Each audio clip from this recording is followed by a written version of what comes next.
জ্ঞানতকৈ শক্তিশালী অস্ত্ৰ একো নাই। আহক আমি সকলোৱে ইয়াক অৰ্জন কৰোঁ। হাই ফ্ৰেণ্ডছ, আপোনালোক সকলোকে মই মোৰ চেনেললৈ স্বাগতম জনাইছোঁ। আজি আৰু কেইটামান সুন্দৰ কাৰেণ্ট এফেয়াৰ্ছ মই লৈ আহিছোঁ। এই কাৰেণ্ট এফেয়াৰ্ছবোৰ সকলো ধৰণৰ কম্পিটিটিভ এক্সামত আহিব পৰাকৈ মই প্ৰস্তুত কৰিছোঁ। আপোনালোকে যিকোনো কম্পিটিটিভ এক্সামত এই কুৱেশ্যনবোৰেই দেখা পাব। আপোনালোকে ইনষ্টাগ্ৰামত মোক ফ'ল' কৰিব পাৰে। আপোনালোকৰ কিবা কুৱেশ্যন থাকিলে মোক সুধিব পাৰে আৰু আপোনালোকৰ কিবা ছাজেশ্যন থাকিলেও মোক দিব পাৰে। আপোনালোকে মোৰ টেলিগ্ৰাম চেনেলতো জইন কৰিব পাৰে। ইয়াত আপোনালোকে সকলো ধৰণৰ ষ্টাডি মেটেৰিয়েলবোৰ পাব আৰু ফেচবুকতো আপোনালোকে মোক যোগাযোগ কৰিব পাৰে। আহক আজিৰ কুৱেশ্যনবোৰৰ ফালে আগবাঢ়োঁ। এই কুৱেশ্যনটো মই ইয়াৰ আগৰ খণ্ডত আপোনালোকলৈ দিছিলোঁ। What is the Indian version of Twitter app? Twitter এপৰ ইণ্ডিয়ান ভাৰ্চনটো কোনটো? ইয়াৰ ৰাইট এনচাৰটো হৈছে কো এপ। বহুতকেইজনে শুদ্ধ উত্তৰ দিছিলে, তেওঁলোকলৈ ধন্যবাদ থাকিল। এইবাৰ আজিৰ প্ৰশ্নটো, who was appointed as the chairman of Assam public service commission, মানে শ্বৰ্টকৈ APSC। APSCৰ চেয়াৰমেন হিচাপে কাক নিযুক্তি দিয়া হৈছে? ইয়াৰ ৰাইট এনচাৰটো হৈছে ৰাজীৱ কুমাৰ বৰা। ইয়াৰ আগত পল্লৱ ভট্টাচাৰ্য ইয়াৰ আগৰ APSCৰ চেয়াৰমেন আছিল। বিশ্বজিৎ দৈমাৰী হৈছে অসমৰ বিধানসভাৰ অধ্যক্ষ আৰু সুধাংশু ধুলীয়া হৈছে অসমৰ গুৱাহাটী হাইকোৰ্টৰ মুখ্য ন্যায়াধীশ, চিফ জাষ্টিচ। এবাৰ নেক্সট কুৱেশ্যনটো, which Indian airport has been included in the list of green airport? ভাৰতীয় কোনটো এয়াৰপৰ্টক গ্ৰীণ এয়াৰপৰ্টৰ ভিতৰত সামৰি লোৱা হৈছে? ৰাইট এনচাৰটো হৈছে ইন্দিৰা গান্ধীৰ এয়াৰপৰ্ট। গ্ৰীণ এয়াৰপৰ্টৰ ভিতৰত কিয় সামৰি লোৱা হৈছে?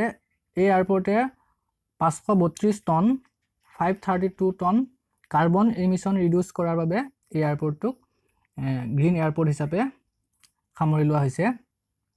কাৰ্বন এমিশ্যন ৰিডিউচ কৰাৰ বাবে এই এয়াৰপৰ্টে বিভিন্ন ধৰণৰ ব্যৱস্থা গ্ৰহণ কৰিছিলে, যেনে প্লাষ্টিকৰ সামগ্ৰী নিষিদ্ধকে ধৰি আন ব্যৱস্থাৰ দ্বাৰা এই কাৰ্বন এমিশ্যনটো ৰিডিউচ কৰিছে। সেইবাবে ইন্দিৰা গান্ধী এয়াৰপৰ্টক গ্ৰীণ এয়াৰপৰ্টৰ লিষ্টত সামৰি লোৱা হৈছে। এইবাৰ নেক্সট কুৱেশ্যনটো, which new train has been introduce between India and Bangladesh? India আৰু বাংলাদেশৰ মাজত চলিব লগা কোনখন এক্সপ্ৰেছ শেহতীয়াকৈ সংযোগ ঘটোৱা হৈছে? ইয়াৰ ৰাইট এনচাৰটো হৈছে মিতালী এক্সপ্ৰেছ। এইবাৰ নেক্সট কুৱেশ্যনটো, which state has been recently manufactured drug ATM? কোনখন ৰাজ্যই শেহতীয়াকৈ ঔষধ ATM নিৰ্মাণ কৰিছে? আমাৰ যেনেদৰে ATMত পইচা ওলায়, তেনেদৰে এই ATMটোত ঔষধবিলাক তেনেকৈ ল'ব পৰা যাব। এই ATMৰ দ্বাৰা ঔষধবিলাক ল'ব পৰা যাব। এই ড্ৰাগ ATMটো কোনখন ৰাজ্যই নিৰ্মাণ কৰি উলিয়াইছে? Uttar Pradesh. Next question, with which country will India hold 2+2 talk? কোনখন দেশৰ লগত ইণ্ডিয়াই 2+2 বাৰ্তালাপ কৰিব? ইয়াৰ ৰাইট এনচাৰটো হৈছে অষ্ট্ৰেলিয়া। 2+2 বাৰ্তালাপ হৈছে দুখন দেশৰ দুজন কেবিনেট মিনিষ্টাৰৰ মাজত হোৱা বাৰ্তালাপ। এই বাৰ্তালাপত ভাৰত আৰু অষ্ট্ৰেলিয়াৰ ডিফেন্স মিনিষ্টাৰ আৰু ফাইনেন্স মিনিষ্টাৰে দেশ দুখনৰ উন্নয়নৰ বাবে বিভিন্ন ধৰণৰ বাৰ্তালাপ কৰিব। নেক্সট কুৱেশ্যনটো, the 2022 FIFA Under-17 Women's World Cup will be held in which country? কোনখন দেশত 2022 চনত FIFA Under-17 মহিলা ফুটবল ৱৰ্ল্ড কাপ অনুষ্ঠিত হ'ব? ইণ্ডিয়াত। নেক্সট কুৱেশ্যনটো, in which state the first solar power plant has been set up by the Indian army? ভাৰতৰ কোনখন ৰাজ্যত ভাৰতীয় সেনাৰ প্ৰথমবাৰৰ বাবে সোলাৰ পাৱাৰ প্লেণ্ট স্থাপন কৰিছে? ছিকিমত। নেক্সট কুৱেশ্যনটো, which new website has been launched by income tax department of India? ভাৰতৰ ইনকাম টেক্স ডিপাৰ্টমেণ্টে নতুনকৈ কোনটো ৱেবছাইট মুকলি কৰিছে? এইটো হৈছে E-Filing 2.0। Next question, which state government has Pranvayu দেৱতা পেঞ্চন স্কিম? প্ৰাণবায়ু দেৱতা পেঞ্চন স্কিমটো কোনখন ৰাজ্যৰ? হাৰিয়ানাৰ। এই স্কিমটোৰ দ্বাৰা কোনো গছৰ মানে কোনো উদ্ভিদৰ যদি 75 বছৰ হৈ গৈছে, 75 years হৈ গৈছে, তেতিয়া কি হ'ব? সেই গছজোপাৰ সংৰক্ষণৰ বাবে সেইটো অঞ্চলৰ গাঁও পঞ্চায়তক 2500 টকাকৈ প্ৰতি বছৰে দিয়া হ'ব সেই গছজোপাৰ সংৰক্ষণৰ বাবে। এজোপা গছৰ বাবে 2500 টকাকৈ প্ৰতি বছৰে 2500 টকাকৈ গাঁও পঞ্চায়তক দিয়া হ'ব। এবাৰ নেক্সট কুৱেশ্যনটো Sanjeevani project has been started by which state government. Sanjeevani প্ৰজেক্টটো কোনখন ৰাজ্যই আৰম্ভ কৰিছে? হাৰিয়ানাই। হাৰিয়ানাৰ এই আঁচনিৰ জৰিয়তে COVID-19 পেচেণ্টক ঘৰত মেডিচিন ফেচিলিটি প্ৰভাইড কৰা হৈছে।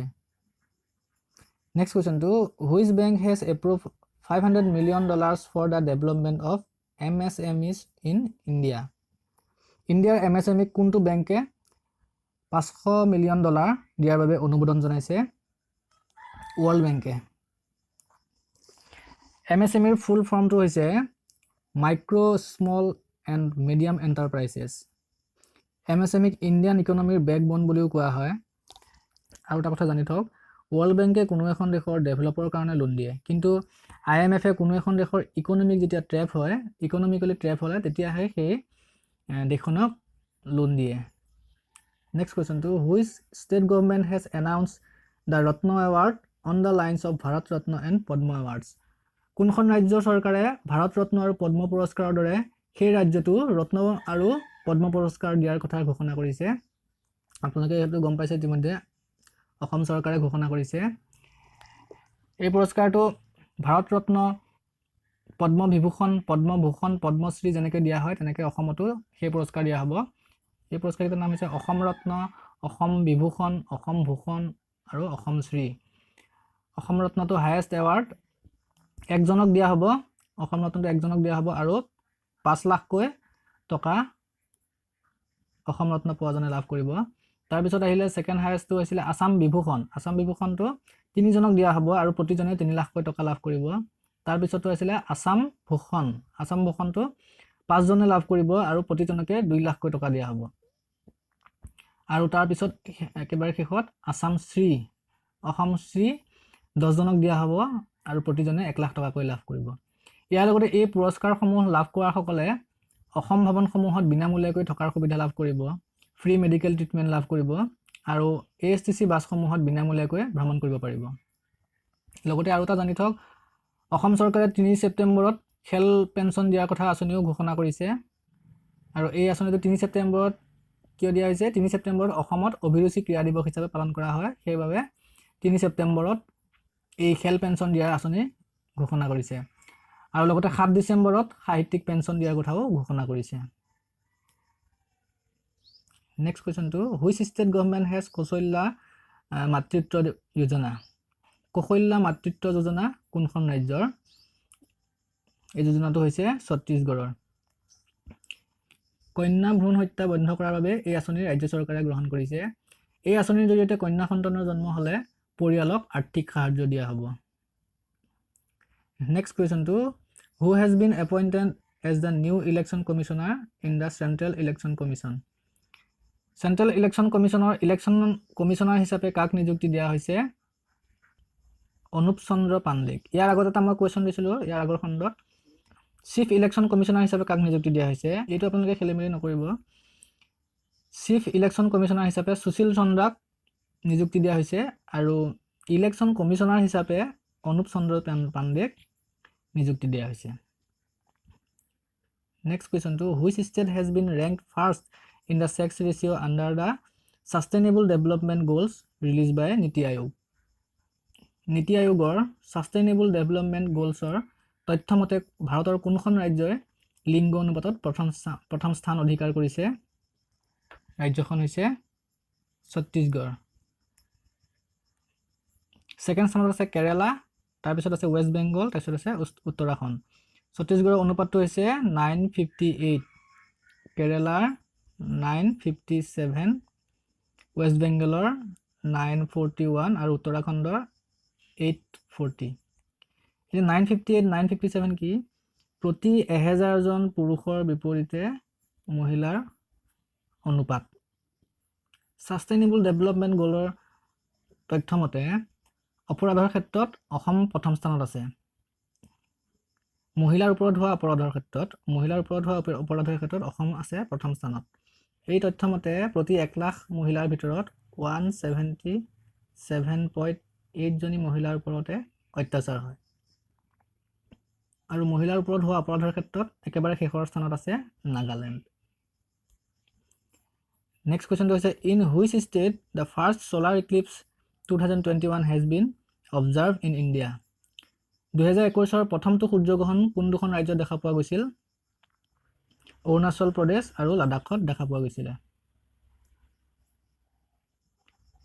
নেক্সট কুৱেশ্যনটো which Indian women has been awarded the title of D Litt in Kathak for the first time কোনগৰাকী ভাৰতীয় মহিলাক কথক নৃত্যৰ ডি লিড উপাধি প্ৰদান কৰা হৈছে প্ৰথমবাৰৰ বাবে ডক্টৰ বিধিনগৰক কথক নৃত্যৰ কাৰণে ডি লিড উপাধি প্ৰদান কৰা গৈছে বিৰজু মহাৰাজৰ নাম নিশ্চয় আপোনালোকে শুনিছে বিৰজু মহাৰাজে এই উপাধি দুইবাৰকৈ লাভ কৰিছে নেক্সট কুৱেশ্যনটো the world first ship tunnel was build by which country পৃথিৱীৰ প্ৰথম জাহাজ সুৰংগ ক'ত নিৰ্মাণ কৰা হৈছে নৰৱেত next question due to which bacteria 2200 birds died in the Sambhar lake located in Rajasthan কোনটো বেক্টেৰিয়াৰ বাবে ৰাজস্থানৰ চাম্ভাৰ লেকত 2200 পক্ষীয়ে মৃত্যুমুখত পৰিছিলে এই বেক্টেৰিয়াৰ নাম হৈছে avian botulism next who has recently been awarded the UNESCO world press freedom award 2021 UNESCO world press freedom award 2021 এবাৰ কাক দিয়া হৈছে Maria Ressa see to right answer Maria Ressa এবাৰ এইটো কোৱেশ্যন আপোনালোকলৈ which state government is the smart kitchen scheme under which women will be given loans for kitchens smart kitchen স্কিমটো কোনখন ৰাজ্যৰ যাৰ দ্বাৰা মহিলাবিলাকক পাকঘৰ বা ৰান্ধনীশালৰ বাবে লোন দিয়া হ'ব আপোনালোকে ইয়াৰ শুদ্ধ উত্তৰটো কমেন্ট বক্সত গৈ কমেন্ট কৰি জনাব শুদ্ধ উত্তৰটো নজনাসকলে মোৰ আগৰ ভিডিঅ'ত চালে উত্তৰটো পাই যাব ভিডিঅ'টো এটা লাইক কৰিব নাপাহৰিব আৰু ভিডিঅ'বোৰ শ্বেয়াৰ কৰিব যাতে আপোনাৰ লগতে আপোনাৰ ফ্ৰেণ্ডছবোৰ উপকৃত হয় মোৰ সকলোবোৰ ভিডিঅ' চাবৰ বাবে চেনেলটো সাবস্ক্ৰাইব কৰি ল'ব আৰু বেল আইকনটো প্ৰেছ কৰি থব যাতে নতুনকৈ অহা ভিডিঅ'বোৰৰ নটিফিকেশ্যন আপোনালোকে লগে লগে পাই যায় ধন্যবাদ